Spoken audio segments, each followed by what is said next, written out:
नमस्कार। आज हम प्रश्न उत्तर करेंगे झारखंड बोर्ड क्लास 6 हिस्ट्री का हमारा गौरव। चैप्टर का नाम है कब, कहाँ और कैसे। तो आइए अध्याय 1 का प्रश्न उत्तर करते हैं। देखिए, सबसे पहला प्रश्न है कि रिक्त स्थानों की पूर्ति कीजिए। यहाँ पर रिक्त स्थान दिया हुआ है और आपको उसे भरना है।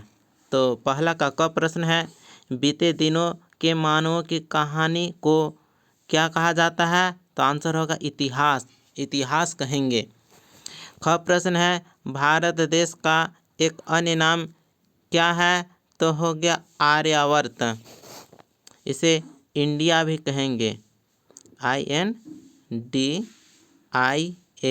इंडिया, भारत। हिंदुस्तान भी इसे बोल सकते हैं, आर्यावर्त भी बोलते हैं। इसका 4 नाम है: भारत, इंडिया, हिंदुस्तान, आर्यावर्त। ग प्रश्न है, भारत का सबसे पुराना धर्म ग्रंथ क्या है? तो ऋग्वेद। तो धर्म ग्रंथ, सबसे पुराना धर्म ग्रंथ है ऋग्वेद। वेद 4 है ना, ऋग्वेद, यजुर्वेद, सामवेद, अथर्ववेद। तो सबसे पुराना धर्म ग्रंथ है ऋग्वेद। घ प्रश्न है, प्राचीन काल के अवशेषों के अध्ययन को कौन सा विज्ञान कहा जाता है? तो पुरातत्व विज्ञान कहा जाता है। अंग प्रश्न है, संथाल जनजाति को छोटा नागपुर की सबसे प्राचीन जनजाति माना जाता है, संथाल जनजाति को। आइए दूसरे प्रश्न की ओर। प्रश्न करता है कि निम्नलिखित प्रश्नों के उत्तर लिखें। यहाँ पर जो प्रश्न दिया है और आपको उसे आंसर करना है। तो दूसरा का पहला प्रश्न है कि इतिहास का ज्ञान क्यों जरूरी है? तो आंसर होगा कि इतिहास का ज्ञान हमें हमारे अतीत के बारे में जानकारी देता है, जिससे हम अपने पूर्वजों की जीवन शैली, संस्कृति, परंपराओं और समाज की प्रगति को समझ सकते हैं। यह हमें अपने देश और विश्व की घटनाओं से सीखने का अवसर देता है और भविष्य में गलतियों से बचने का में मदद करता है। इसलिए हमें इतिहास का ज्ञान जरूरी है। इसके बाद आइए दूसरा का ख प्रश्न है कि प्रागैतिहास और इतिहास में क्या अंतर है? तो आंसर होगा कि प्रागैतिहास वह समय होता है जब लेखन कला विकसित नहीं हुई थी और जानकारी केवल पुरातात्विक अवशेषों से प्राप्त होती है, जबकि इतिहास वह समय होता है जब लेखन कला विकसित हो चुकी थी और हमें विभिन्न लिखित स्रोतों से जानकारी प्राप्त होती है। इस प्रकार से हम जान सकते हैं कि प्रागैतिहास और इतिहास में क्या अंतर होगा। ग प्रश्न है कि पांडुलिपि से आप क्या समझते हैं? तो आंसर होगा, पांडुलिपि हाथ से लिखी गई प्राचीन पुस्तकों या दस्तावेजों को कहा जाता है।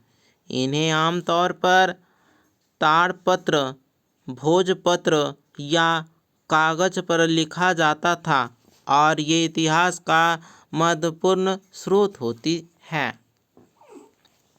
इसके बाद देखिए, घ प्रश्न है कि पुरातात्विक स्रोत के अंतर्गत क्या क्या चीज़ें आती हैं? तो आंसर होगा कि पुरातात्विक स्रोतों में सिक्के, मिट्टी के बर्तन, मूर्तियाँ, भवनों के अवशेष, अभिलेख, स्तंभ लेख, गुफा चित्र, समाधियाँ आदि शामिल हैं। ये सभी चीज़ें हमें प्राचीन समाज की जीवन शैली और संस्कृति के बारे में जानकारी देती हैं। अब आइए अंग प्रश्न की ओर आते हैं। दूसरा का अंग प्रश्न, हमारे देश को किन किन नामों से पुकारा गया है?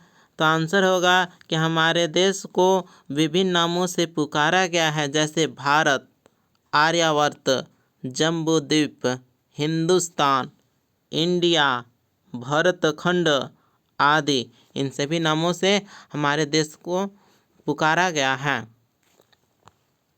देखिए, तीसरा प्रश्न करता है कि पुरातात्विक एवं साहित्यिक स्रोत से हमें इतिहास की जानकारी किस प्रकार प्राप्त होती है? तो इसका उत्तर होगा, सबसे पहले हम जानेंगे पुरातात्विक स्रोत से खुदाई में मिले सिक्के, भवनों के अवशेष अभिलेख, शिलालेख, मूर्तियाँ आदि हमें प्राचीन सभ्यता, व्यापार, धर्म और शासन व्यवस्था के बारे में जानकारी देते हैं। इसके बाद हम दूसरा पॉइंट साहित्यिक स्रोत के बारे में जानेंगे कि साहित्यिक स्रोत से प्राचीन ग्रंथ, वेद, पुराण, महाकाव्य जैसे रामायण, महाभारत, महाकाव्य हो गए, विदेशी यात्रियों के विवरण आदि से हमें तत्कालीन समाज, संस्कृति और परंपराओं की जानकारी मिलती है। अब आइए चौथे प्रश्न की ओर। प्रश्न करता है कि फूलमणि के प्रश्न का उत्तर क्या हो सकता है। तो हम आपको बता दें कि फूलमणि का प्रश्न क्या था कि फूलमणि की जिज्ञासा है कि फूलमणि अपने घर के पास से गुजरती रेलगाड़ी को देख रही थी। अचानक उसके मन में सवाल उभरा। क्या सवाल उभरा कि जब रेलगाड़ी नहीं थी तब लोग कैसे सफ़र करते होंगे।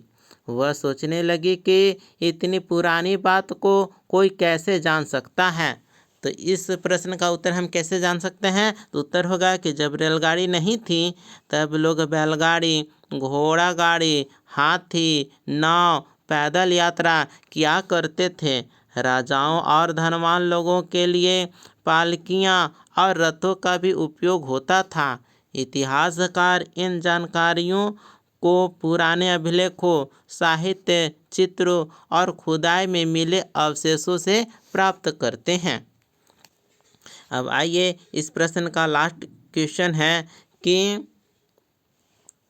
अपने आसपास के किसी प्राचीन भवन या स्मारक के विषय में पता लगाकर उसके बारे में लिखिए।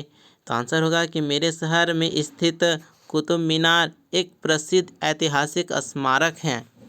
यह दिल्ली में स्थित है और इसे कुतुबुद्दीन ऐबक ने 1999 ईस्वी में बनवाना शुरू किया था।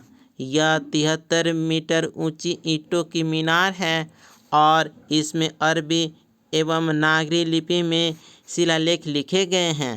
यह भारत की सबसे ऊंची ईंटों से बनी मीनार है और यूनेस्को द्वारा इसे विश्व धरोहर स्थल घोषित किया गया है। इस प्रकार से